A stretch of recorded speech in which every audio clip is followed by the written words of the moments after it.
You just watched your child nail a puzzle, a hard one, the 100-piece one they've been working on for days. And naturally, you say it. You're so smart. And their face lights up.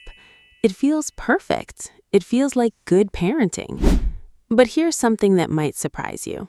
That one phrase might be doing more harm than good.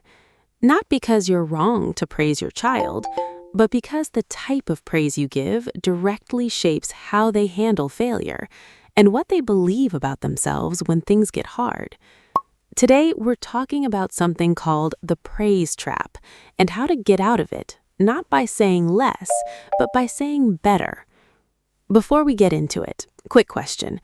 When your child does something impressive, what do you usually say? Good job, you're so smart, or something else? Tell me in the comments. And if you want science that actually makes parenting easier, hit subscribe. The study that changed everything. In the 1990s, researcher Carol Dweck at Columbia University ran a remarkable experiment. She gave 400 children a moderately difficult test. Then she divided them into two groups. Group 1 was told, "You must be really smart."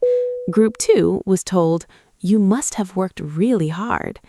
Then she gave them a choice, a harder test or an easy one. Here's what happened. 67% of the children praised for being smart chose the easy test. Why? Because they needed to protect the identity that had been handed to them. If I fail, I'm not smart anymore.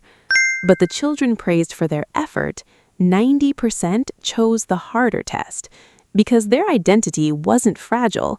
It wasn't, I am smart. It was, I try hard, and that makes me capable. Why you're so smart is a trap? When we tell children they are smart, we link their worth to an outcome. So when they fail, and they will fail, they don't think, that was hard, let me try again. They think, maybe I'm not smart after all. And then comes the avoidance, the I can't do it, the this is too hard, the sudden I don't want to try.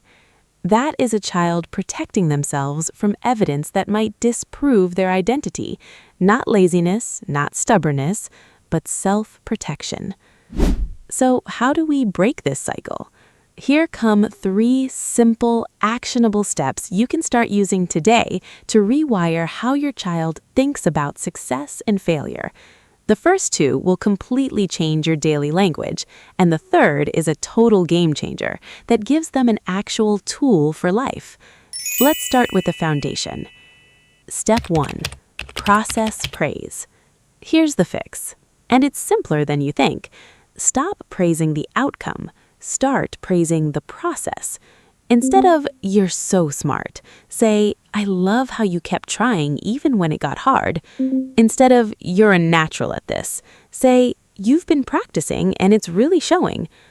Instead of, that was perfect, say, what did you figure out along the way? One phrase makes success about identity, the other makes success about effort, and effort is always within their control. Step 2. What to say when they fail. This is where process praise becomes most powerful. When your child fails, don't rush to comfort them with, you're still smart, you'll get it next time. That's well-meaning, but it circles right back to the trap. Instead, say, that didn't go the way you wanted. What do you think you could try differently? You're not minimizing the disappointment. You're modeling what resilient people do with failure. They don't question who they are. They ask, what's my next move? That one shift, over months, over years, is the difference between a child who avoids challenges and one who runs towards them. Step 3. Try strategy praise. There's a third type of praise worth knowing. Person praise, you're amazing. Process praise, you worked so hard. And strategy praise, you got it right because you checked your work first. That last one is powerful. It links the result to a specific strategy they used, so they think, that approach worked, I'll use it again. You're not just celebrating what they did, you're teaching them how they did it. And that is a tool they'll carry forever. Quick question before we wrap. What's the hardest part for you about changing how you encourage your child? Drop it in the comments. I read everyone. And hit subscribe, because this community of thoughtful parents is growing every week.